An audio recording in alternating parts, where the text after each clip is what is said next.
பண்ணிவிடுவேன். அதுக்கப்புறம் நீங்கள் ஏதாவது டவுட்ஸ் கேட்டிங்கன்னா நான் சொல்லுவேன். ரொம்ப செஷன் ப்ரொலாங் பண்ணக்கூடாது. எவ்வளவு லேட் ஆனாலும் 1 o'clock நம்ம முடிச்சிடணும். ஒரு சின்ன அனௌன்ஸ்மெண்ட்டு, நீங்கள் நான் சொல்கிறத கேட்டு நீங்கள் உங்களுக்கு காது கேட்டுக்கிட்டே இருக்கணும், மைண்டு ப்ராசஸ் பண்ணிகிட்டு இருக்கணும், கையை எழுதிக்கிட்டே இருக்கணும். அந்த மாதிரி நோட்ஸ் எடுங்க. யாராவது நல்லா நோட்ஸ் எடுத்திருக்கேன் என்ன அப்படின்னு சொல்லி நீங்கள் எனக்கு காட்டினீங்கன்னா, அது நல்லா இன்ஃபர்மேட்டிவாக நான் சொன்ன இன்ஃபர்மேஷன்லாம் கவர் ஆகியிருந்ததுன்னா நான் 1000 ரூபாய் ரிவார்டு தருவேன். இல்லை, சீரியஸாக சொல்கிறேன். நான் அந்த ஹேபிட்டை நீங்கள் டெவலப் பண்ணணும். ஏன்னா காலையில் செக்ரட்டரிகிட்ட பேசும்போது நான் சொல்லிகிட்டு இருந்தேன், ஆர்டிஃபிஷியல் இன்டெலிஜென்ஸ் எக்ஸாம் எழுதாது, அது நமக்கு ஹெல்ப் தான் பண்ணணும். ஸோ கெப்பாசிட்டி பில்டிங்கிறது ரொம்ப ரொம்ப தவிர்க்க முடியாத விஷயம். ஸோ ஜென்ரலான விஷயங்களுக்குள்ளே போக வேண்டாம், நம்ம சப்ஜெக்டுக்குள்ளே ஆரம்பிக்கலாம். 12:15 ஆச்சு, ஷார்ப்பாக நான் 12:30க்கு முடிச்சுடுவேன். 11:15 ஆச்சு. இந்த குரூப் 1 எக்ஸாமினேஷன்னா என்ன அப்படிங்கிறத முதல்ல தெரிஞ்சுக்கணும். நம்ம ஒரு மாநில அரசு அந்த மாநிலத்தில் இருக்கக்கூடிய உயர் பதவிக்காக, எந்த மாநில அரசாக இருந்தாலும் பரவாயில்லை, அது தமிழ்நாடாக இருந்தாலும் சரி, கேரளாவாக இருந்தாலும் சரி, கர்நாடகாவாக இருந்தாலும் சரி, தெலுங்கானாவாக இருந்தாலும் சரி, ஒரு மாநில அரசு அந்த மாநிலத்தில் இருக்கக்கூடிய உயர்ந்தபட்ச பதவிக்கு அந்த மாநில அரசே தேர்வு நடத்தி எடுத்துக்கொள்கின்ற அந்த முறைக்கு பார்த்தீங்க அப்படின்னு சொன்னால் பப்ளிக் சர்வீஸ் கமிஷன் தேர்வுகள்னு பேர்.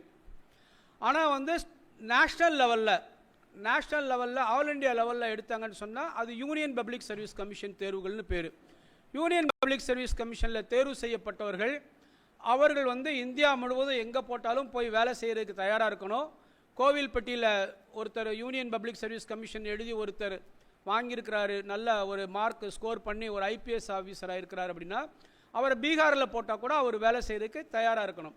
ஆனால் தமிழ்நாடை பொறுத்த வரைக்கும் தமிழ்நாடு பப்ளிக் சர்வீஸ் கமிஷனில் குரூப் 1ல் ஒருத்தர் செலக்ட் ஆனார்னா தமிழ்நாட்டில் இருக்கக்கூடிய எந்த ஒரு மாவட்டமாக இருந்தாலும் அந்த மாவட்டத்தில் அவர் வேலை செய்ய தயாராக இருக்க வேண்டும். தமிழ்நாட்டில் நடைபெறுகின்ற உயர்ந்தபட்ச தேர்வு குரூப் 1 தேர்வுகள் தான்.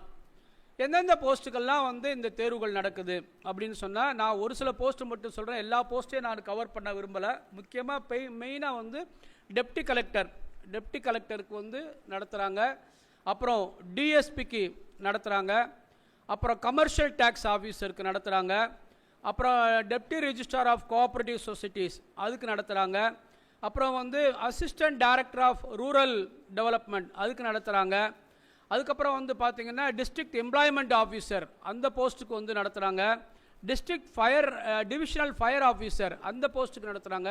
இந்த மாதிரி நிறைய போஸ்ட் இருக்குது. இந்த போஸ்டினுடைய பியூட்டி என்ன, இந்த போஸ்டினுடைய அழகு என்ன, இந்த போஸ்டினுடைய ஸ்பெஷல் ஃபியூச்சர்ஸ் என்ன, இந்த போஸ்டினுடைய சிறப்பம்சம் என்ன அப்படின்னு கேட்டால், ஒருத்தர் டெப்டி கலெக்டராக செலக்ட் ஆனார்னா அவர் 8 வருஷத்தில் கலெக்டர் ஆகிடுவார். அவருக்கு ஐஏஎஸ் கொடுத்ததுக்கப்புறம் தான் டிஸ்ட்ரிக்டில் கலெக்டராக போடுவாங்க. அதுக்கப்புறம் அவர் அப்படியே கொஞ்சம் கொஞ்சமாக ப்ரொமோஷன் ஆகி ஐஏஎஸ் ஆஃபீஸர் கலெக்டராக இருக்கிறவர் ஜாயின்ட் செக்ரட்டரி ரேங்க். அதுக்கப்புறம் பார்த்தீங்க அப்படின்னா அவர் அடிஷ்னல் சீஃப் செக்ரட்டரி வரைக்கும் போவார். சீஃப் செக்ரட்டரி ஆக முடியாது, ஏன்னா அதுக்குரிய சர்வீஸை ஒரு வரையறுத்திருக்காங்க. குறைந்தபட்சம் 25 வருடங்கள் தொடர்ந்து ஐஏஎஸ்ல இருந்துட்டு இருந்தால் தான் சீஃப் செக்ரட்டரி ஆக முடியும். அந்த அளவுக்கு இவருக்கு இருக்காது. ஐஏஎஸ் கன்ஃபர் ஆகும் போதே ஒரு 6-7 வருஷம் கழித்து தான் கன்ஃபர் ஆகும். அதனால் இவங்களுக்கு முடியாது. டெப்டி சூப்பரண்ட் ஆஃப் போலீஸ் அப்படின்னு சொன்னால் எங்களை மாதிரி இப்போ நாங்கள்லாம் டெப்டி சூப்பரண்ட் ஆஃப் போலீஸை தான் போனோம். நாங்கள் செலக்ட் ஆனதுக்கப்புறம் ஒரு 6 வருஷம் அல்லது 8 வருஷத்துக்குள்ளே எங்களுக்கு ஐபிஎஸ் கன்ஃபர் பண்ணுவாங்க. ஐபிஎஸ் கன்ஃபர் பண்ணி ஆல் இண்டியா சர்வீஸ் ஆகிடுச்சுன்னா அதுக்கப்புறம் டிஸ்ட்ரிக்டில் எஸ்பியாக இருப்போம், அதுக்கப்புறம் டிஐஜியாக இருப்போம், அதுக்கப்புறம் ஐஜியாக இருப்போம். ஏஜ் கொஞ்சம் கம்மியான ஏஜ்லேயே நம்ம உள்ளே வந்தோம்னா ஏடிஜிபி வரைக்கும் நம்ம உயர்ந்தபட்சம் நம்ம போவோம். இது டிஎஸ்பி போஸ்ட்டில் இருக்கக்கூடிய இது மாதிரி ஒவ்வொரு போஸ்ட்டுக்குமே பார்த்தீங்க அப்படின்னு சொன்னால் ஒரு அழகு இருக்குது. தமிழ்நாடு பப்ளிக் சர்வீஸ் கமிஷனில் என்ன அட்வான்டேஜ், யூனியன் பப்ளிக் சர்வீஸ் கமிஷனை விட தமிழ்நாடு பப்ளிக் சர்வீஸ் கமிஷனில் என்ன அட்வான்டேஜ் அப்படின்னா, நம்மளோட போட்டி போடக்கூடியவங்க தமிழ்நாட்டை சேர்ந்தவங்களை மட்டும்தான் இருப்பாங்க. ஆல் இண்டியா லெவலில் வரமாட்டாங்க. யூனியன் பப்ளிக் சர்வீஸ் கமிஷனுக்கு நீங்கள் போனீங்கன்னா பீகார்லேருந்து வருவாங்க, குஜராத்லேருந்து வருவாங்க, ராஜஸ்தான்லேருந்து வருவாங்க, மத்திய பிரதேஷ்லேருந்து வருவாங்க, மகாராஷ்டிராலேருந்து வருவாங்க. அங்கே காம்படிஷன் ரொம்ப அக்யூட்டாக இருக்கும். அதனால் அது கொஞ்சம் ஸ்லைட்டாக டிஃபிகல்ட்டாக இருக்கும். ஆனால் என்னுடைய அனுபவம் என்னென்னா, குரூப் 1 சர்வீஸ் கிளியர் பண்ணுறதை விட யூபிஎஸ்சி கிளியர் பண்ணுறது வந்து ரொம்ப ஈஸி. என்ன காரணம்னா, யூபிஎஸ்சி ரெகுலராக ஒவ்வொரு வருஷமும் வந்து அவங்க கால் ஃபார் பண்ணிகிட்டே இருப்பாங்க. ஆனால் டிஎன்பிஎஸ்சியில் அந்த மாதிரி ரெகுலராக பண்ணுவாங்கன்னு சொல்ல முடியாது. இப்போ ஆஃப்லேட் ரெகுலராக பண்ணிகிட்டு இருக்காங்க. ஆனால் நாங்கள் படிக்கும் போதெல்லாம் வந்து நான் 92ல் அப்ளை பண்ணேன், 94ல் வந்து எக்ஸாம் எழுதினேன், 96ல் இன்டர்வியூ போனேன், 98ல் தான் நான் டிஎஸ்பி ட்ரைனிங்காக ஜாயின் பண்ணேன். ஸோ எவ்வளோ வந்து அதில் நமக்கு வந்து வயசு வீணாகுது பாருங்கள். இந்த மாதிரி பிரச்சனைகள்லாம் யூபிஎஸ்சியில் இல்லை. இவ்வளவு தேர்வுகள் வந்து இதில் வந்து இருக்குது. யாராவது ஒரு ஆள் சொல்லுங்கள், இப்போ என்னென்ன மாதிரி போஸ்ட்டுக்கு வந்து குரூப் 1ல் வந்து ஆள் எடுக்கிறாங்க? நான் சொன்ன முதல்ல உங்கள்கிட்ட கேள்வி கேட்பேன், இல்லைன்னா மோனட்டாஸாக நானே பேசிகிட்டு இருந்தால் உங்களுக்கு ரீச் ஆகிருக்கா இல்லையான்னு சொல்ல தெரியாது. தம்பி சொல்லுங்கள் தம்பி. நீங்கள் தான் நீங்கள் தான் சொல்லுங்கள். என்னென்ன ஒரு 5 போஸ்ட்டு சொல்லுங்கள். குரூப் 1ல் என்னென்ன போஸ்ட்டுக்கு எடுக்கிறாங்கன்னு கேட்காதீங்க பக்கத்தில். தம்பி சீரியஸாக இருங்கப்பா, கொஞ்சம் சீரியஸாக இருங்க. ஸ்டூடெண்ட்ஸாக இருக்கிறப்ப உட்காருங்க. யாரையும் இன்சல்ட் பண்ணணுங்கிறது என்னுடைய நோக்கம் கிடையாது.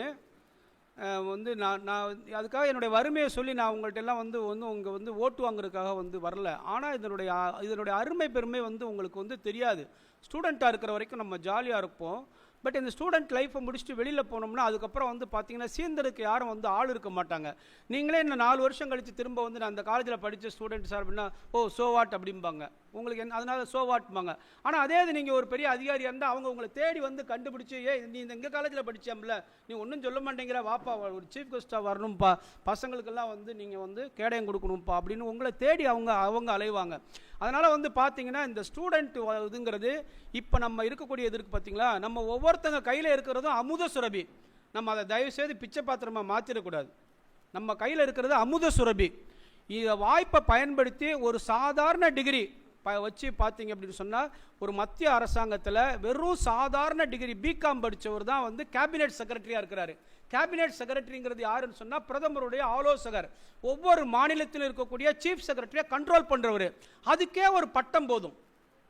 நீங்கள் எம்ஏ படிக்கிறது வேஸ்ட்டு, எம்காம் படிக்கிறது வேஸ்ட்டு, எம்எஸ்சி படிக்கிறது வேஸ்ட்டு, அதெல்லாம் ஆராய்ச்சி படிப்புக்காக வேணால் பண்ணலாம். ஆனால் வந்து ஒரு அரசு சார்ந்த மிகப்பெரிய பதவிகளில், உயர்ந்த பதவிகளில் போகிறதுக்கு வந்து சாதாரண டிகிரியில் நீங்கள் வெறும் 40% வாங்கி எத்தனை அரியர் வாங்கியிருந்தாலும் பரவாயில்ல, எக்ஸாம் எழுதும்போது உங்கள் கையில் ப்ரொவிஷனல் சர்டிஃபிகேட் இருந்தாலே நீங்கள் வந்து எலிஜிபிள். அதனால் இந்த லைஃப்பை தயவுசெய்து நீங்கள் வந்து ரொம்ப கொஞ்சம் சீரியஸாக எடுத்துக்கோங்க. ஏன்னா வந்து உங்களுக்கு இதனுடைய பெயின் வந்து இப்போ தெரியாது, பின்னால் தெரியும். இந்த வாய்ப்பை நம்ம பயன்படுத்தியிருக்கலாமே, மிஸ் பண்ணிட்டோம் அப்படின்னு சொல்லிட்டு. ஸோ நான் ஏற்கனவே சொன்னேன், deputy collector post, DSP post, commercial tax officer, deputy registrar of cooperatives, அப்புறம் வந்து assistant director rural development, district employment officer, இப்படி பல போஸ்ட்டுக்கு வந்து இவங்க வந்து எடுக்கிறாங்க அப்படிங்கிறத வந்து சொல்லியிருக்கேன் நான். இப்போ அடுத்து நம்ம பார்க்க வேண்டியது, இந்த மாதிரி போஸ்ட்டுக்கெல்லாம் அப்ளை பண்ணுறதுக்கு என்ன சார் தகுதி இருக்கணும், ஒரு ஆளுக்கு என்ன தகுதி இருக்கணும்? கண்டிப்பாக வந்து தகுதி வந்து நமக்கு வந்து இருந்தால் தான் நம்ம அப்ளை பண்ண முடியும். என்ன தகுதி இருக்கணும்? முதல் தகுதி, நம்மளுக்கு வந்து 21 வயசு கண்டிப்பாக பூர்த்தி ஆகிருக்கணும். கண்டிப்பாக 21 இயர்ஸ் வந்து நம்ம வந்து கம்ப்ளீட் பண்ணியிருக்கணும். ஆனால் 34 வயசு வந்து ஆயிருக்கக்கூடாது. நாம் வந்து ஓப்பன் காம்படிஷனில் வந்தோம்னா 34 வயசு ஆயிருக்கக்கூடாது. நம்மளே ரிசர்வேஷனில் வந்தோம்னா 39 வயசு ஆயிருக்கக்கூடாது. அப்போது 21 வயசில் ஆரம்பிக்கிற ஒருத்தர் 39 வயசில் வந்து இப்போ வரைக்கும் வந்து பார்த்திங்கன்னா இந்த தேர்வுகள் வந்து எழுதலாம். அப்படிங்கிறது எவ்வளோ பெரிய வாய்ப்பு பாருங்கள். ஆனால் நம்மளால் 2 வருஷம் 3 வருஷத்துக்கு மேலே போராட முடியாது. நம்ம உடம்புல அவ்வளோ ஸ்டெமினா இருக்காது. யார் கேட்டாலும் என்ன படிச்சுட்டு இருக்கேன்னா, நான் வந்து இந்த மாதிரி டிஎஸ்பி ஆக போகிறேன், டிஎஸ்பி ஆக போகிறேன்னு ஒரு தடவை சொன்னால் பரவாயில்ல, 4 தடவை சொன்னால் பரவாயில்ல. நீங்கள் வந்து எப்போ கேட்டாலும் அது மாதிரி சொல்லிட்டு இருந்தீங்கன்னா உங்கள் தெருவில் இருக்கிறவங்க, உங்கள் ஊரில் இருக்கிறவங்களே சொல்லுவாங்களே, அவன் ஒருத்தன் இந்த டிஎஸ்பி ஆக போகிறேன்னு ஒருத்தன் மெண்டல் சொல்லிட்டு அலையவனப்பா, அவன் எங்கே ஆளை காணோம் அப்படின்னு சொல்ல ஆரம்பிச்சிருவாங்க. அதனால் 2 இயர்ஸ் அல்லது 3 இயர்ஸில் வந்து நம்ம வந்து அச்சீவ் பண்ணால் தான் நம்மளால் வந்து ஒரு நல்ல நிலைமைக்கு போக முடியும். ஏஜ் ஆக ஆக ஆக ஆக ஆக ஆக நம்மளுடைய பாடியினுடைய விட்டாலிட்டின்னு என்ன, நம்மளுடைய உழைப்பு, நம்மளுடைய உற்பத்தி திறன், நம்ம சாதிக்கக்கூடிய அந்த கெப்பாசிட்டி எல்லாமே நம்மளை விட்டு கொஞ்சம் கொஞ்சம் கொஞ்சம் கொஞ்சம் கொஞ்சம் குறைஞ்சி போயிட்டே இருக்கும். எப்படி இந்த வயசில் நீங்கள் வந்து 1 மணி நேரம் அல்லது 2 மணி நேரம் விளையாண்டிங்கன்னா இன்னும் வந்து உங்களுக்கு 10 வருஷம் 20 வருஷம் கழித்து உங்களோட இது வந்து 40 நிமிஷம் ½ அன் ஹவர் அப்படியே குறைஞ்சிக்கிட்டே தான் போகும். பாடியினுடைய இது வந்து ஸ்ட்ரென்த், அதனால தான் இளமையில் கல் அப்படின்னு வந்து சொன்னாங்க. சின்ன வயசுலேயே நம்ம வந்து எவ்வளோ லேர்ன் பண்ணிக்க முடியுமோ அவ்வளோ லேர்ன் பண்ணிக்கணும். ஸோ 21 வயசு வந்து கண்டிப்பாக ஆயிருக்கணும். 34 வயசு ஆயிருக்கக்கூடாது. ரிசர்வேஷனில் வர்றவங்களா இருந்தால் 39 வயசு ஆயிருக்கக்கூடாது. கரெக்டாக நீங்கள் கேட்டுக்கிட்டே வாங்க, ஹிண்ட்ஸ் எடுங்க. நான் இடையில எழுப்பி யாராவது கேட்பேன், அதனால் நீங்கள் என்னை வந்து தப்பாக நினச்சிங்கன்னா அதை பற்றி நான் வருத்தப்பட மாட்டேன். ஏன்னா உங்களுக்காக நான் வந்து விடிய உட்காந்து வந்து ஒரு ஹிண்ட்ஸ் எடுத்துகிட்டு வரும்போது நீங்கள் பலனடைய போகிற ஆட்கள் ஹிண்ட்ஸ் எடுக்கிறதுல தப்பு இல்லை. நான் ஐஜியாக இருந்து ரிட்டையர்ட் ஆகிட்டேன். எனக்கு நல்ல லட்சக்கணக்கில் வந்து அரசாங்கம் வந்து பென்ஷன் கொடுக்குது. இனிமேலுக்கு நான் அந்த மாதிரி உங்களுக்கு சொல்லி நான் பலனடையணும்னு அவசியம் இல்லை.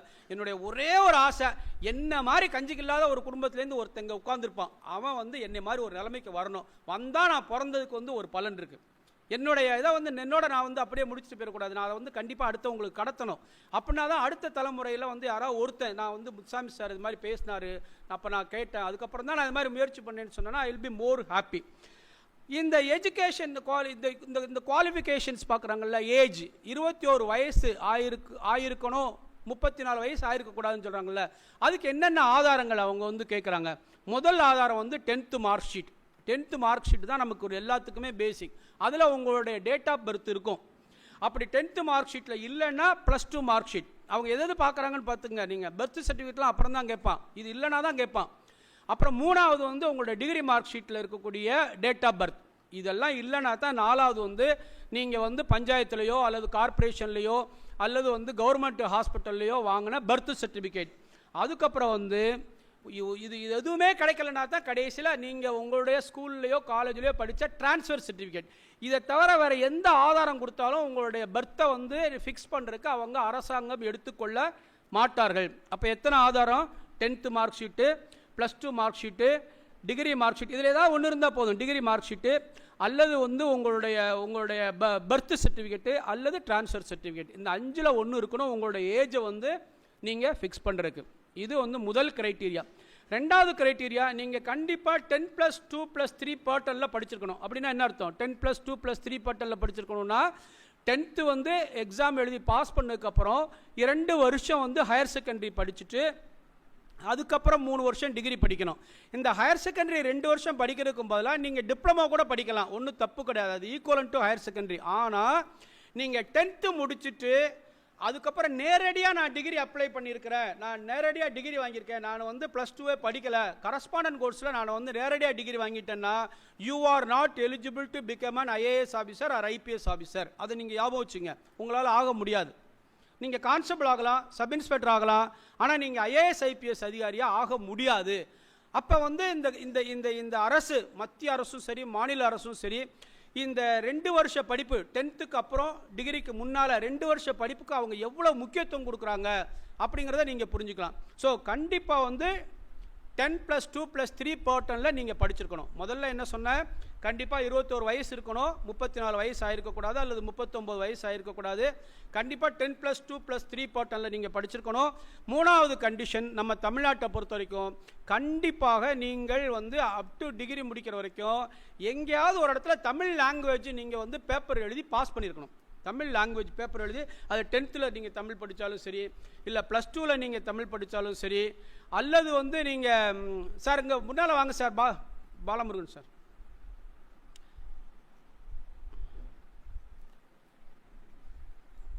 அல்லது வந்து நீங்கள் வந்து காலேஜில் தமிழ் படித்தாலும் சரி, ஏதோ ஒரு இடத்துல நீங்கள் தமிழ் லாங்குவேஜை கண்டிப்பாக படிச்சிருக்கணும். ஆக ஒருத்தருக்கு வந்து 3 முக்கியமான குவாலிஃபிகேஷன் இருக்கணும். என்ன குவாலிஃபிகேஷன் புரிஞ்சுட்டிங்கல்ல? கண்டிப்பாக 10+2+3 பேட்டர்னில் படிச்சிருக்கணும். கண்டிப்பாக வந்து அவர் வந்து பார்த்தீங்க அப்படின்னு சொன்னால் வந்து இது மாதிரி தமிழ் லாங்குவேஜ் ஏதாவது படிச்சிருக்கணும்.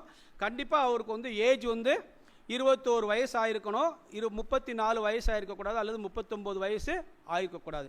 இது இல்லாமல் டிஎஸ்பி போஸ்ட்டுக்கு மட்டும் எக்ஸ்ட்ரா குவாலிஃபிகேஷன் கொஞ்சம் ஃபிக்ஸ் பண்ணி வச்சுருக்காங்க.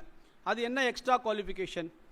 ஒரு டிஎஸ்பி ஆகணும்னு ஆசைப்பட்டால் ஒரு பொண்ணு வந்து 155 சென்டிமீட்டராவது உயரம் இருக்கணும். ஒரு லேடிக்கு வந்து 154 தான் இருக்குன்னா அவங்களால ஒரு IPS அதிகாரியாக வர முடியாது. இது நார்த் வெஸ்டர்ன் ஸ்டேட்ஸ் இருக்கு இல்லையா, அஸ்ஸாம், திரிபுரா, மேகாலயா, அங்கேருந்து வந்து IPS அதிகாரிகள் நீங்கள் பார்த்துருக்கீங்களா? ரொம்ப குள்ளமாக இருப்பாங்க. யாராவது உங்களுக்கு வந்து தூத்துக்குடி டிஸ்ட்ரிக்டில் இருப்பாங்க, நீங்கள் வந்து பாருங்கள், அல்லது இனிமேல் ஃப்யூச்சரில் வருவாங்க பாருங்கள். அவங்களுக்கு இயல்பாகவே அவங்களுடைய பெர்த் வந்து வளர்ச்சி இருக்காது. ஆண்களே கொஞ்சம் ஹைட்டு கம்மியாக தான் இருப்பாங்க, அவங்களுக்கு மட்டும் எக்ஸம்ஷன் உண்டு. ஆனால் நம்ம தமிழ்நாட்டை பொறுத்த வரைக்கும் தமிழ் பெண்கள் எல்லோருமே 155 சென்டிமீட்டர் கண்டிப்பாக வளர்ந்திருக்க வேண்டும். குறைந்தபட்சம் 50 கிலோ எடை இருக்க வேண்டும். இதில் வந்து எந்தவித மாற்று கருத்தும் கிடையாது. இதே ஆண்களாக இருந்தால் அவங்களுக்கு ஹைட் வந்து 165 சென்டிமீட்டர் இருக்கணும், வெயிட் வந்து 50 கிலோ இருக்கணும். அதில் எந்தவித மாற்று கருத்தும் கிடையாது. 165 இருக்கணும். எனக்கெல்லாம் வந்து அவங்க ஹைட்டு அவங்களே மெஷர் பண்ணுவாங்க மெடிக்கல் டெஸ்ட்டில். எனக்கு 167 என்டர் பண்ணாங்க. எனக்கு இன்னும் 2 சென்டிமீட்டர் அல்ல 3 சென்டிமீட்டர் இன்ச்சு கம்மியாக இருந்திருந்தால் நானும் இப்போ உங்கள் முன்னால் ஒரு ரிட்டையர்ட் ஐஜியா நின்று பேசியிருக்க முடியாது, எனக்கு கிடைச்சிருக்காது. ஸோ இது வந்து ஒரு கிரைட்டீரியா. ரெண்டாவது முக்கியமான கிரைட்டீரியா என்ன அப்படின்னு சொன்னால், லேடிஸ்க்கு வந்து ஜஸ்ட் மெஷர்மெண்ட் பார்க்க மாட்டாங்க, ஆனால் ஜென்ஸுக்கு வந்து கண்டிப்பாக ஜஸ்ட் மெஷர்மெண்ட் பார்ப்பாங்க.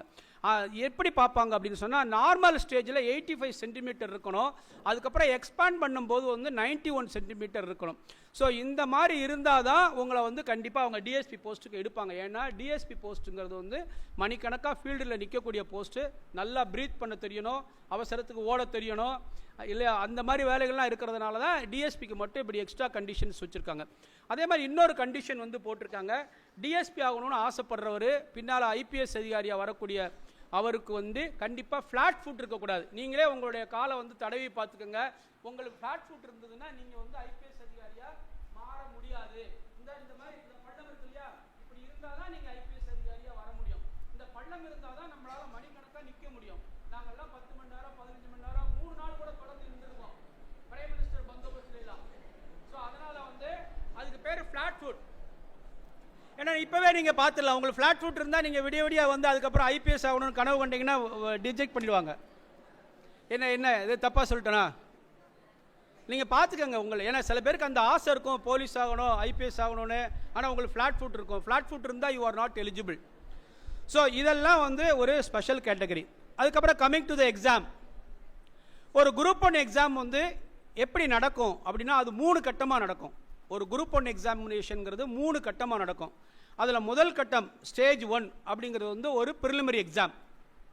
ஸ்டேஜ் 2 அப்படிங்கிறது வந்து மெயின் எக்ஸாம். ஸ்டேஜ் 3 அப்படிங்கிறது இன்டர்வியூ. ப்ரிலிமினரியில் யாரெல்லாம் பாஸ் பண்ணுறாங்களோ அவங்க தான் மெயினுக்கு வர முடியும். மெயினில் யாரெல்லாம் பாஸ் பண்ணுறாங்களோ அவங்க தான் இன்டர்வியூக்கு வர முடியும். ஸோ இந்த 3 கட்டம் நடக்கும். இப்போ நம்ம ப்ரிலிமினரி எக்ஸாம் பற்றி ரொம்ப எலாபரேட்டாக வந்து பேசிட்டு அதுக்கப்புறம் மெயின் எக்ஸாம் பற்றி நம்ம வந்து பேசலாம். ப்ரிலிமினரி எக்ஸாம்ங்கிறது ஒரே ஒரு பேப்பர் மட்டும்தான் அந்த எக்ஸாமில் நடக்கும்.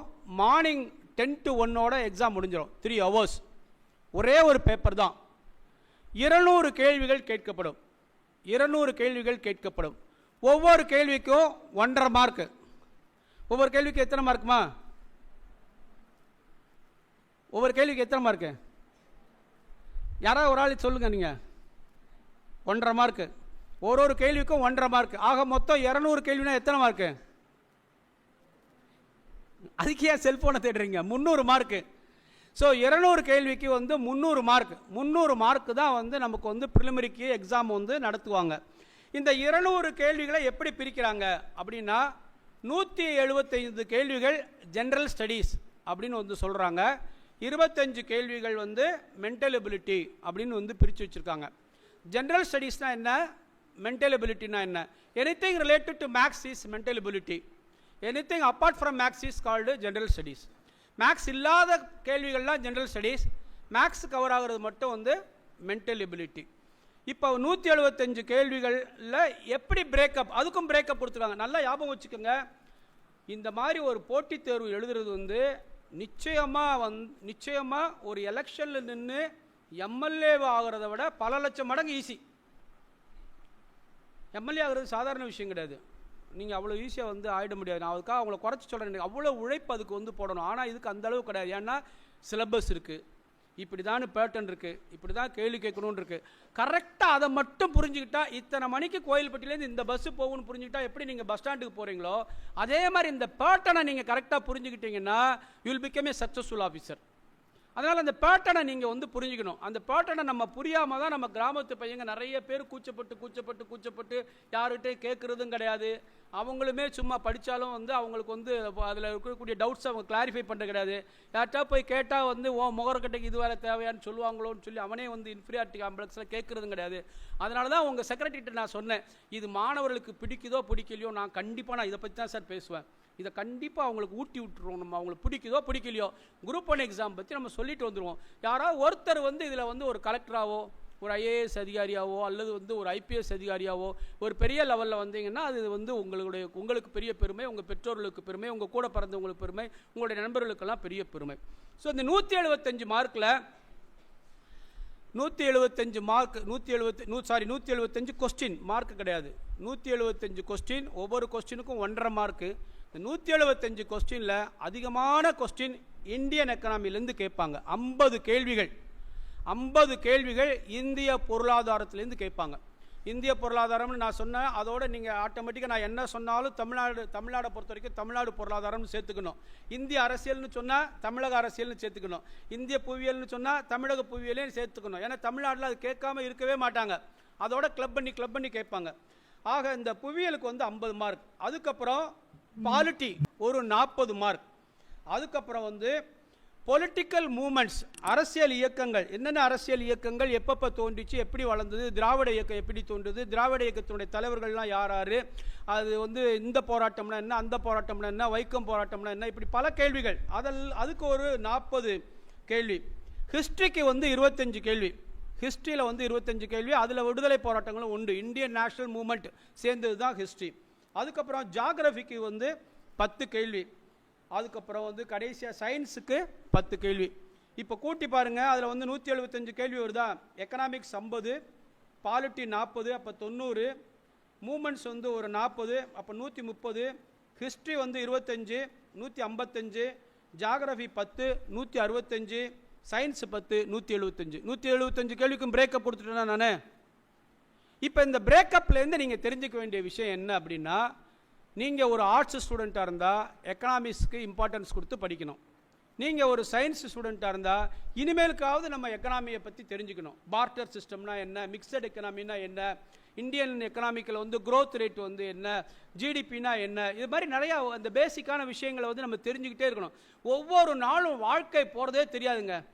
வாழ்க்கை வந்து ரொம்ப வேகமாக ஓடிடும். என்னடா நேற்று தானே நம்ம அந்த காலேஜுக்குள்ளே வந்த மாதிரி இருக்குது, அதுக்குள்ளே நமக்கு வந்து இதாகிடுச்சு அப்படின்னு. அதனால் டெய்லி நீங்கள் வந்து ஏதாவது வந்து சும்மா அப்படியே வந்து கற்றுக்கிட்டே இருக்கணும். விளையாட்டவே படிக்கணும், ஜாலியாகவே படிக்கணும். இந்த மாதிரி நிறையா ப்ரோக்ராம்ஸ் வந்து அட்டன் பண்ணணும். ஏதாவது காலேஜில் ஒரு கட்டுரை எழுத சொன்னாங்கன்னா அதுக்கு சின்சியராக வந்து அதுக்கு நீங்கள் ட்ரை பண்ணணும்.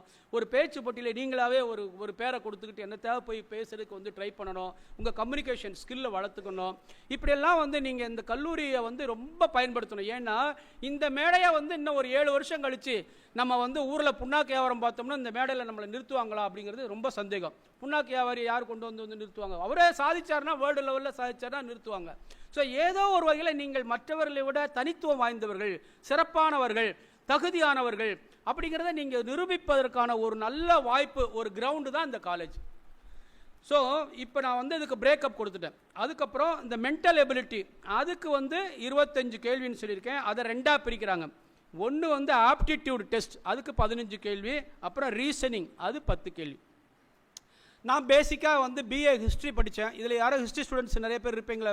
ஹிஸ்ட்ரி ஸ்டூடெண்ட்ஸ் இருக்கீங்களா? ஃபைனல் இயர் ஹிஸ்ட்ரி யாருமே இல்லையா? அவங்க கையை தூக்குறக்கே காசு கேட்குறாங்களா சார்? ஆமாம், உட்காருங்க. உங்களுக்கே கொஞ்சம் சில பேருக்கு வந்து மேக்ஸ் வந்து எதுக்கு சொல்கிறேன்னா, மேக்ஸை பார்த்தாலே வந்து காத தூரம் ஓடுற மாதிரி இருக்கும். மேக்ஸ்னால் பயமாக இருக்கும்.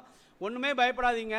இந்த மென்டல் எபிலிட்டிக்கு மட்டும் வந்து நீங்கள் வந்து ஒரு வாரத்துக்கு 1 கிளாஸோ 2 கிளாஸோ யாராவது நல்லா தெரிஞ்ச வாத்தியார், உங்களை யார் வந்து கடித்து கொதறாமல் ரொம்ப பொறுமையாக உட்கார வச்சு சொல்லுவாரோ அவர்கிட்ட போய் ஒரு 5 செஷன் 10 செஷன் உட்கார்ந்தீங்கன்னா அவர் உங்களுக்கு இதை ஈஸியாக சொல்லி கொடுத்துருவார், இந்த மென்டல் எபிலிட்டி எப்படி சால்வ் பண்ணணும்னு. அப்படி தான் நான் போய் கற்றுக்கிட்டேன். எனக்கு மேக்ஸ் சுட்டு போட்டாலும் வந்து வராது. நானும் அதே மாதிரி கற்றுக்கிட்டேன். அதுக்கப்புறம் நல்ல ஸ்கோரிங் வந்து நான் வந்து மென்டல் எபிலிட்டியில் எடுத்துட்டேன். ஸோ நான் இப்போ உங்களுக்கு சொல்லியாச்சு 200 கேள்விகள். 200 கேள்விகளுக்கும் நான் பிரேக்கப் சொல்லிட்டேன். ஒரு கேள்விக்கும் 1.5 மார்க்குங்கிறதே சொல்லிட்டேன். டோட்டலாக 300 மார்க்கு அப்படிங்கிறதே நான் வந்து சொல்லிட்டேன். இப்போது இந்த 300 மார்க்கில் ஒரு ஓப்பன் கேண்டிடேட்டு 120 மார்க்காவது எடுத்தால் தான் அவனுடைய பேப்பர் வந்து ஃபர்தராக வந்து வேல்யூ பண்ணி அவன் எவ்வளோ மார்க்குன்னு சொல்லி வந்து பார்ப்பாங்க. அதே மாதிரி ரிசர்வேஷனில் வரக்கூடிய ஒரு பையனாக இருந்தால் மினிமம் 90 மார்க் எடுத்தால் தான் பார்ப்பாங்க. நான் உங்களுக்கு புரியுறதுக்காக சொல்கிறேன், நான் கேஸ்ட்டை பற்றி பேசுகிறேன்னு நினைக்காதீங்க, உங்களுக்கு ஈஸியாக புரியணுங்கிறதுக்காக சொல்கிறேன். சப்போஸ் ஷெட்யூல்டு ட்ரைப்பு பையங்க ஒரு 10 பேர் அப்ளை பண்ணியிருக்காங்க. அந்த 10 பேரில் வந்து பார்த்தீங்கன்னு சொன்னால் 2 போஸ்ட் இருக்குது. ஷெட்யூல்டு ட்ரைப்புக்குன்னு ஒரு collector, deputy collector post 2 post இருக்குதுன்னு வச்சுக்கிடுவோம். ஆனால் அந்த 10 பையங்களுமே 90 மார்க் வாங்கலை. ஒருத்தன் 89 வாங்கியிருக்கான், ஒரு 88 வாங்கியிருக்கான், இன்னொருத்தன் வந்து 86 வாங்கியிருக்கான், இன்னொருத்தன் 70 வாங்கியிருக்கான், இன்னொருத்தன் 40 வாங்கியிருக்கான்னா இவங்களில் யாரையுமே அவங்க திரும்ப கூப்பிடவே மாட்டாங்க. அவ்வளோதான், உனக்கு பேசிக் தகுதி இல்லை, நீ அதோட ட்ராப் அப்படின்றவாங்க. அப்புறம் அடுத்த வருஷம் தான் நம்ம மறுபடியும் ட்ரை பண்ணணும். ஸோ ஒரு பேசிக்காக வந்து ஒரு இது வச்சுருக்காங்க, மினிமம் இவ்வளவாவது இருக்கணும் அப்படிங்கிறது. அது என்னென்னா ஓப்பன் கேண்டிடேட்டுக்கு 120 மார்க் வாங்கியிருக்கணும் 300க்கு. அப்புறம் ரிசர்வேஷனில் வர்றவங்களாக இருந்தால் 90 மார்க் வாங்கியிருக்கணும். இப்படி வாங்கியிருந்தால் தான் அதுக்கப்புறம் நம்மளை வந்து ரேங்க் எல்லாம் போட்டு பார்ப்பாங்க. அதுக்கப்புறம் ரிசர்வேஷன்ஸ்லாம் நிறையா இருக்குது, அது பின்னாடி நான் சொல்கிறேன். எப்படி ரிசர்வேஷன் எத்தனை பர்சன்டேஜ் யாராக இருக்குங்கிறத அப்புறம் சொல்கிறேன் நான். இதெல்லாம் பார்த்துட்டு உங்களுக்கு ரிசல்ட் போடுவாங்க. ஒன்ஸ் நீங்கள் வந்து ப்ரிலிமினரி எக்ஸாமில் நீங்கள் வந்து பாஸ் பண்ணாதான் நீங்கள் மெயின் எக்ஸாமுக்கு போவீங்க. இப்போ இது வரைக்கும் இந்த ப்ரிலிமினரி எக்ஸாம் வந்து உங்களுக்கு சொல்லியிருக்கேன். இதில் ஒன்று சொல்லிட்டேன்னா அது அந்த பார்ட் வந்து முடிஞ்சிடும். ப்ரிலிமினரி எக்ஸாம்ங்கிறது முழுக்க அப்ஜெக்டிவ் டைப். அதில் வந்து டிஸ்கிரிப்டிவ் டைப்பே கிடையாது, எல்லாமே அப்ஜெக்டிவ் டைப்.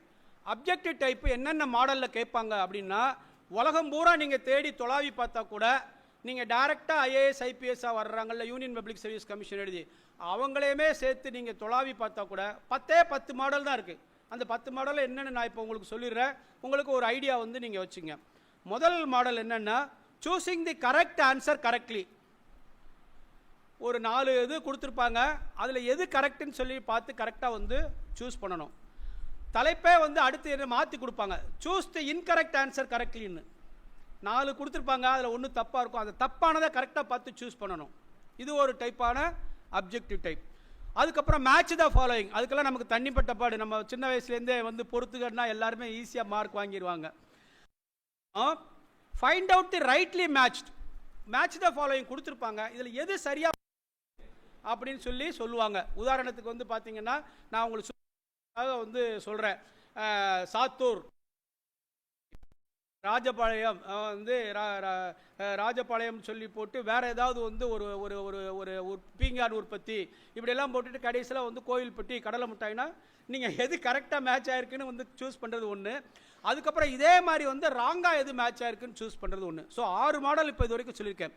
அதாவது கரெக்டான ரெஸ்பான்ஸை கரெக்டாக சூஸ் பண்ணுறது ஒரு மாடல், தப்பான ரெஸ்பான்ஸை கரெக்டாக சூஸ் பண்ணுறது ஒரு மாடல், மேட்ச் த ஃபாலோயிங் பார்க்குறது ஒரு மாடல், எது கரெக்டாக மேட்ச் ஆகிருக்குன்னு பார்க்குறது ஒரு மாடல், எது தப்பாக மேட்ச் ஆகிருக்குங்கிறத வந்து பார்க்குறது வந்து ஒரு மாடல். அதுக்கப்புறம் 4 ஸ்டேட்மெண்ட் கொடுப்பாங்க, 4மே நீளமான ஸ்டேட்மெண்ட்டாக இருக்கும். இந்த 4 ஸ்டேட்மெண்ட்டில் எது கரெக்டான ஸ்டேட்மெண்ட்டுன்னு கண்டுபிடிக்கிறது ஒரு மாடல். அதுக்கப்புறம் 4 ஸ்டேட்மெண்ட் இருக்கும், இந்த 4 ஸ்டேட்மெண்ட்டில் எது தப்பான ஸ்டேட்மெண்ட்டுன்னு கண்டுபிடிக்கிறது ஒரு மாடல். அப்படின்னா பார்த்துங்க, படிக்கும்போது நம்ம எப்படி படிக்கணும் அப்படின்னு. அதனால தான் திருவள்ளுவர் சொல்லியிருக்கார், கற்க கசடர கற்பவை. அதோட மட்டும் வச்சுக்கங்க, நிற்காததுக்கு தகவலாம் நீங்கள் நம்ம நிற்கிறோமோ நிற்கலையோ அது வேறு விஷயம். ஆனால் கற்க கசடர கற்பவையில் எனக்கு வந்து பிடிச்சது என்ன அப்படின்னு சொன்னால், எது தேவையோ அது மட்டும் படிக்கணும். நீங்கள் இதெல்லாம் பார்த்து பயந்துடாதீங்க, ஏன்னா உங்கள் எல்லாத்துக்கும் சிலபஸ் இருக்குது. அந்த சிலபஸை உங்களுடைய ப்ரிலிமினரி எக்ஸாமுக்கு சிலபஸ் இருக்குது, மெயின் எக்ஸாமுக்கு சிலபஸ் இருக்குது, உங்களுடைய தமிழ் பேப்பருக்கு சிலபஸ் இருக்குது, எல்லாத்துக்குமே சிலபஸ் கவர்மெண்ட் கொடுத்துட்றாங்க. அதுக்கடுத்து வந்து இன்னொரு வகையான மெத்தட் வந்து அசர்ஷன் அண்ட் ரீசனிங்னு ஒரு மெத்தட் இருக்கும். முதல்ல வந்து ஒரு ஒரு அசர்ஷன் கொடுப்பாங்க, அதுக்கப்புறம் அதுக்கு ஒரு ரீசனிங் வந்து கொடுப்பாங்க. நான் உங்களுக்கு புரியும்படியாக சொல்கிறேன். அசர்ஷன்னா என்ன அப்படின்னு சொன்னால், கோயில்பட்டியில் வந்து கடலை மிட்டாய் வந்து மற்ற ஏரியாவோட தரமான மிட்டாயாக இருக்குது அப்படிங்கிறது ஒரு அசர்ஷன். ரீசனிங் என்னென்னா, கோயில்பட்டியில் விளையக்கூடிய கடலை வந்து சின்ன டைப் ஆஃப் கடலையாக இருக்கும், அந்த கரிசல் மண்ணுக்கு ஏற்ற கடலை அப்படிங்கிறது ரீசன் இருக்கும். இப்போ அந்த அசர்ஷனும் ரீசனும் ஒன்னோட ஒன்று டேலி ஆகுதா இல்லையான்னு பார்க்குறது ஒரு வகையான ஒரு டைப்பு. அப்போ எதை படித்தாலும் நீங்கள் எதை படித்தாலும் இது சரிதானா, இதுக்குரிய விளக்கம் சரிதானா அப்படிங்கிறதெல்லாம் நீங்கள் வந்து பார்த்து வந்து படிக்கணும். இது நீங்கள் கஷ்டம்னே நீங்கள் நினைக்காதீங்க. உங்களுக்கு இப்போ வந்து நீங்கள் யூனிவர்சிட்டி எக்ஸாம் எழுதுறதுனால உங்களுக்கு தெரியும், பட் ஆனால் நீங்கள் காம்படிட்டிவ் எக்ஸாம் எழுத போயிட்டீங்கன்னா உங்களுக்கு ஈஸியாக புரிஞ்சிடும். அதுக்கப்புறம் வந்து பார்த்தீங்க அப்படின்னு சொன்னால் இன்னொரு வகையான மெத்தட் இருக்குது. அது என்ன அப்படின்னு சொன்னால்,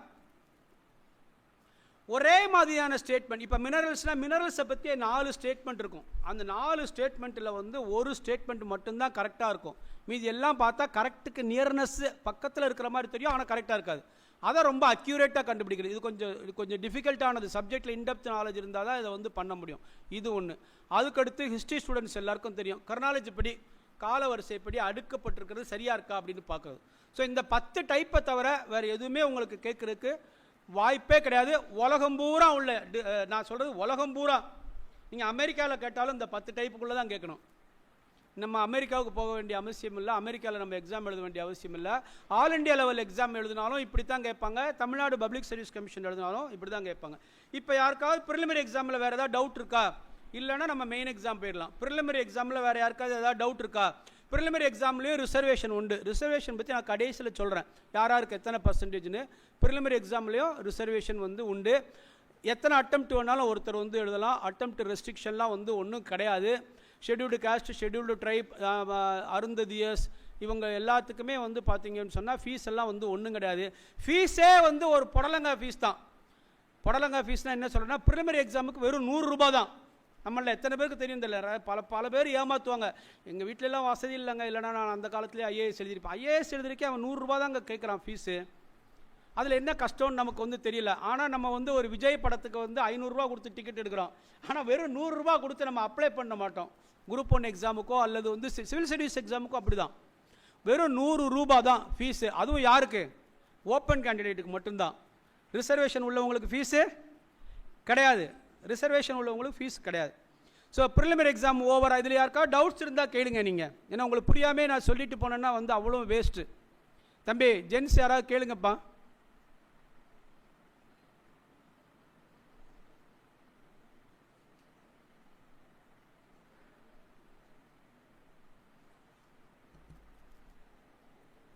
இதே மாதிரி ஒரு செஷன் வந்து 1989 நான் போய் அட்டன் பண்ணேன். 150 ரூபா எனக்கு என்ட்ரன்ஸ் ஃபீஸ் கேட்டாங்க. அப்போது இந்த பரீட்சை என்ன எப்படி எழுதுறது, நான் சொல்கிறது 1989. அப்படின்னா இதனுடைய வேல்யூ எல்லாம் பார்த்துக்கோங்க. இப்போ இதே மாதிரி வந்து உங்களுக்கு இந்த கோர்ஸை பற்றி நிறையா சொல்கிறதுக்கு நிறையா இன்ஸ்டியூட் இருக்குது. அவங்கெல்லாம் வந்து ஒரு 1.5 இவ்வளோ வாங்குறாங்க. வாங்கி உங்களுக்கு அட்மிஷன் போட்டு அதுக்கப்புறம் தான் அதை பற்றி சொல்லி கொடுக்குறாங்க. யாரும் வெளியில் இப்படி ஓப்பனாக வந்து சொல்கிறதில்ல. என்னம்மா ஏதாவது டவுட்ஸ் இருக்காம்மா கேளுங்க. நீங்கள் எந்திரிங்க, நீங்கள் உங்களை தப்பாக நினைக்காதீங்க.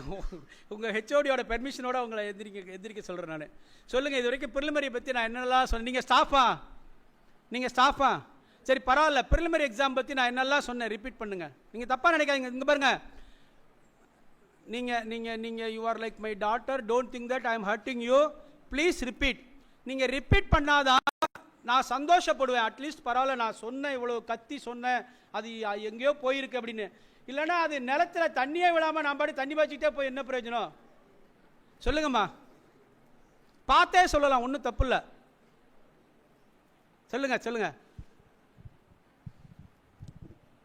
சொல்லுங்கம்மா. கொடுங்க.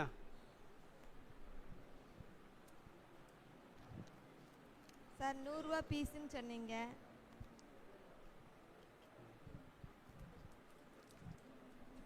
சார் 100 ரூபா பீஸ்ன்னு சொன்னீங்க. அதுக்கப்புறம் ஸ்டேஜ் 2 இல்லையே, கேட்கலையே எனக்கு. இன்னும் கொஞ்சம் லிட்டில் லவுடர். ஹலோ கொஞ்சம் லவுடராக சொல்லுங்கம்மா. சார் 100 ரூபா பீஸ்ன்னு சொன்னீங்க. ஸ்டேஜ் 1ல ப்ரீலிமினரி எக்ஸாம் சொன்னீங்க. ஸ்டேஜ் 2ல மெயின் எக்ஸாம் சொன்னீங்க. ஸ்டேஜ் 3ல இன்டர்வியூ எக்ஸாம் சொன்னீங்க. இல்லை, நீங்கள் ப்ரிலிமினரி எக்ஸாம் பற்றி மட்டும் சொல்லுங்கள். ப்ரிலிமினரி எக்ஸாம் பற்றி நீங்கள் என்ன தெரிஞ்சுக்கிட்டீங்க அப்படின்னு? 175 கேள்விகள் சொன்னீங்க. அதுக்கப்புறம் மேக்ஸ் இருக்கும். அப்புறம் இந்தியன் அகாடமியில் கொஸ்டின் இருக்குன்னு சொன்னீங்க. அதுக்கப்புறம் 10 டைப் சொன்னீங்க. Choosing the correct word, incorrect word, match the following, found out the right in following, அப்புறம் இன்கரெக்ட் சொன்னீங்க. அப்புறம் ஸ்டேட்மெண்ட்டு. அப்புறம் இது ஆல் இந்தியாவிலையும் கேட்பாங்க, தமிழ்நாடுலையும் கேட்பாங்க, ரிசர்வேஷனில் எடுப்பாங்க அப்படின்னு சொன்னீங்க சார். Very good. இன்னும் கொஞ்சம் இம்ப்ரூவ் பண்ணிக்கோங்க. நீங்கள் வந்து எப்படி சொல்லணும் அப்படின்னா, ப்ரிலிமினரி எக்ஸாம் பற்றி என்ன தெரிஞ்சுக்கிட்டீங்கன்னா, சார் ப்ரிலிமினரி எக்ஸாம் வந்து ஒரே ஒரு பேப்பர் தான் சார். 3 மணி நேரம் தான் நடக்கும். ப்ரிலிமினரி எக்ஸாம் வந்து ஒரே ஒரு பேப்பர் தான், 3 மணி நேரம் தான் நடக்கும். ப்ரிலிமினரி எக்ஸாமில் டிஸ்ட்ரிக்ட் டைப் எதுவுமே கேட்க மாட்டாங்க. ப்ரிலிமினரி எக்ஸாமில் அப்ஜெக்டிவ் டைப் மட்டும்தான் கேட்பாங்க. 200 பேஜ்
அப்படியா? அது தெரிஞ்சிருக்கும். அது கூட தெரியாமல் எப்படி இருக்கும்? தெரிஞ்சிருப்பாங்க. அதெல்லாம் பேசிக்காக தெரிஞ்சிருப்பாங்க. நம்ம கடைசியில் கேட்டுருவாங்க. இப்போ நீங்கள் யூனிவர்சிட்டி எக்ஸாம்பிள் எழுதுறதெல்லாம் டிஸ்கிரிப்டிவ். அதுக்கப்புறம் 4 கேள்விக்கு 1 டிக் அடிப்பீங்கள்ல, அப்படியே வந்து ரவுண்ட் பண்ணுவீங்கள்ல, அந்த பிளாக் பண்ணுவீங்கள்ல, அது வந்து அப்ஜெக்டிவ். அதெல்லாம் கண்டிப்பாக உங்களுக்கு தெரிஞ்சிருக்கும். ஸோ மெயின் எக்ஸாம், அதுக்கடுத்து மெயின் எக்ஸாம் பார்த்துடலாமா? மெயின் எக்ஸாமில் மொத்தம் 4 பேப்பர் இருக்கும். மெயின் எக்ஸாமில் மொத்தம் 4 பேப்பர் இருக்கும். எல்லா பேப்பருமே 3 மணி நேரம் 3 மணி நேரம் 3 மணி நேரம் 3 மணி நேரம் தான். நான் உங்களுக்கு எவ்வளோ ஈஸியாக புரியும்படியாக சொல்கிறேன் பாருங்கள். மெயின் எக்ஸாமில் மொத்தம் எத்தனை பேப்பரை திருத்துவாங்க? நீங்கள் மற்ற பேப்பர்லாம்